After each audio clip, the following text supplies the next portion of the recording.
Hello అండి అందరికీ. మా వైశ్యస్లో చాలా ఫేమస్ అయిన శనగల కట్టు, బఠానీ కట్టు ఎలా చేయాలో ఇప్పుడు చూపిస్తున్నా.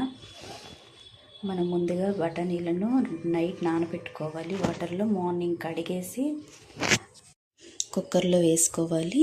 దానికి తగినన్ని నీళ్ళు, ఇంకా పసుపు, కొంచెం లైట్గా ఉప్పు కూడా వేసేసి, ఇప్పుడు మనం పచ్చి మసాలా కోసం ఆనియన్స్, గార్లిక్, ఎండుమిర్చి, జీలకర్ర వేసుకుంటున్నామండి. అందులోనే ఇందాక మనం ఉడికించిన బఠానీలు ఉన్నాయి కదా, కొంచెం తీసుకొని ఇందులో వేసుకుంటాం.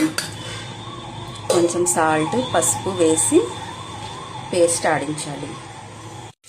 ఇప్పుడు పోపులోకి ఆవాలు, జీలకర్ర, ఎండుమిర్చి, కరివేపాకు వేసుకుంటాం. తర్వాత వెల్లుల్లి, కొంచెం వెల్లుల్లిపాయ, కొంచెం ఆనియన్స్ కొంచెం పెద్ద సైజ్ కట్ చేసుకోవాలి. కొంచెం వేగాక ములక్కాయలు వేసుకోవాలి. ఒక 2 నిమిషాలు మూత పెట్టాలి, ములక్కాయలు కొంచెం కుక్ అయ్యే వరకు. ఇప్పుడు మూత తీసి ములక్కాయ కొంచెం వేగాక ఇప్పుడు మనం ఆడించుకున్న పచ్చి మసాలా పేస్ట్ వేసుకుంటాం. ఈ పచ్చి మసాలా, ములక్కాయ అన్నీ కొంచెం వేగాలి. మనం మూత పెట్టి కాసేపు ఉంచుకుందాం.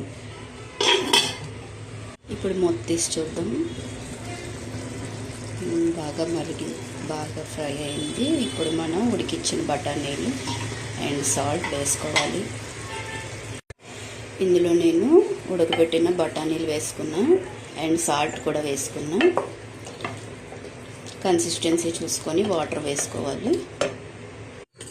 ఇదిగోండి, ఇలాగా బియ్యపు పిండిలో కొంచెం వాటర్ వేసుకొని మిక్స్ చేసుకోవాలి. ఇప్పుడు ఇందులో వేసుకోవాలి.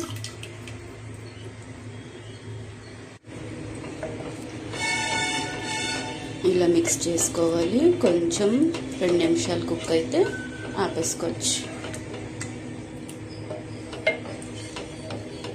బియ్యపు పిండి దారేయడం వలన కొంచెం థిక్నెస్ వస్తుంది, కన్సిస్టెన్సీ సెట్ అవుతుంది. ఇప్పుడు మన శనగల కట్టు రెడీ అయిపోయిందండి. ఇది రైస్లోకి చాలా బాగుంటుంది. తప్పకుండా ట్రై చేయండి.